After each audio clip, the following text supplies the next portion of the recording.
Bismillahirrahmanirrahim. Assalamualaikum warahmatullahi wabarakatuh.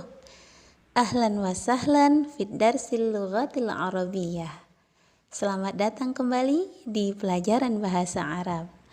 Ayyuhat tullab, kaifa halukum?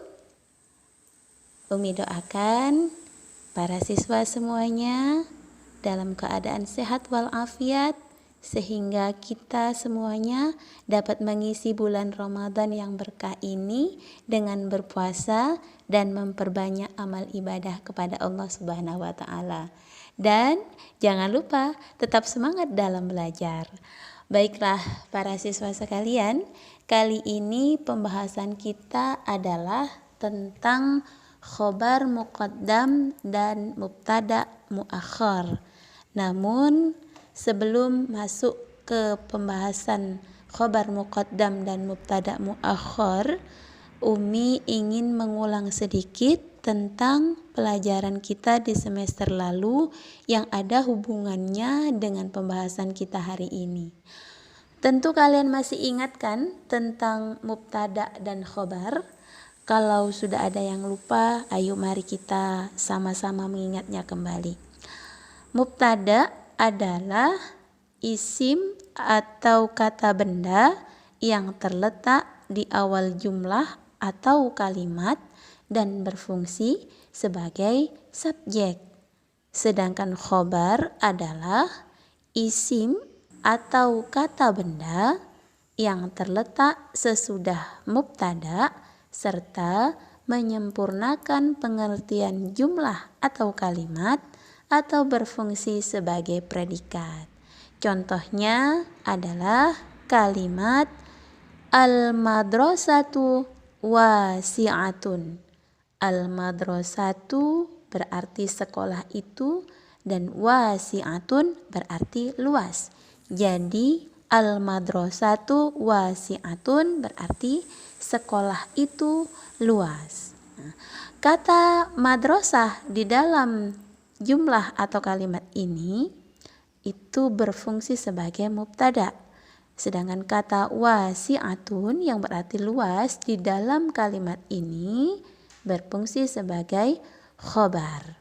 Nah, jadi para siswa sekalian, pada dasarnya setiap mubtada terletak di awal jumlah atau kalimat. Akan tetapi ada kalanya khobar diletakkan sebelum mubtada yang disebut dengan khobar muqaddam, dan ada kalanya mubtada diletakkan sesudah khobar yang disebut dengan mubtada muakhar atau mubtada yang diakhirkan. Nah, khobar boleh didahulukan sebelum mubtada jika mubtada berupa isim ma'rifah, sedangkan khobarnya berupa syibhul jumlah. Contohnya yaitu kalimat al-kitabu fil haqibah. Buku itu ada di dalam tas. Al-kitabu di dalam kalimat ini sebagai mubtada dan fil haqibati sebagai khobar. Nah, kalimat ini jika didahulukan khobarnya menjadi fil haqibati kitabun. Kalau tadi arti al-kitabu fil haqibah artinya buku itu ada di dalam tas, ketika sudah dirubah menjadi fil haqibati kitabun berarti di dalam tas itu ada buku. Nah, khobar harus didahulukan dari mubtada dengan syarat. Yang pertama, mubtada berupa isim nakirah, sedangkan khobarnya berupa syibhul jumlah. Contohnya, alal maktabi kitabun. Di atas meja itu ada buku. Jadi alal maktabi di sini sebagai khobar muqaddam atau khobar yang didahulukan, dan kitabun sebagai mubtada muakhar atau mubtada yang diakhirkan. Contoh yang kedua, indi sayyaratun. Saya mempunyai mobil. Nah, maka kata indi di sini adalah sebagai khobar muqaddam, yaitu khobar yang didahulukan, sedangkan kata sayyaratun dalam kalimat ini sebagai mubtada muakhar, yaitu mubtada yang dibelakangkan atau diakhirkan. Nah, syarat yang kedua, khobar harus didahulukan dari mubtada kalau khobar itu berupa kata tanya atau dalam bahasa Arab disebut dengan ismul istifham.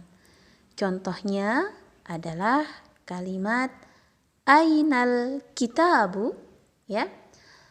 Jadi kata ainal kitabu ini aina berarti di mana, al kitabu buku itu. Jadi di mana buku itu, ya. Aina di sini adalah ismul istifham, kata tanya yang dia sebagai khobar, yaitu khobar yang didahulukan, yaitu khobar muqaddam. Dan kata al-kitabu di sini sebagai mubtada muakhar, yaitu mubtada yang diakhirkan. Nah, bagaimana para siswa sekalian? Fahim tuh? Ya, semoga bisa dipahami, ya. Dan untuk menambah pemahaman kita tentang pembahasan kita hari ini, yaitu khobar muqaddam dan mubtada muakhar. Di sini Umi akan menyimpulkan yang pertama bahwa khobar muqaddam adalah khobar yang didahulukan tempatnya, sedangkan mubtada muakhar adalah mubtada yang diakhirkan tempatnya dalam sebuah jumlah atau kalimat.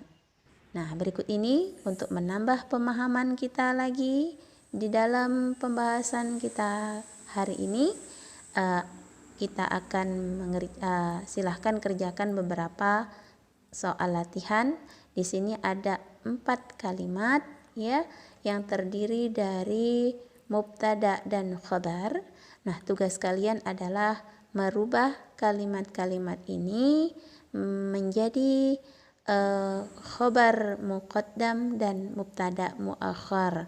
Yang pertama adalah kalimat al-wisadatu 'alas sarir.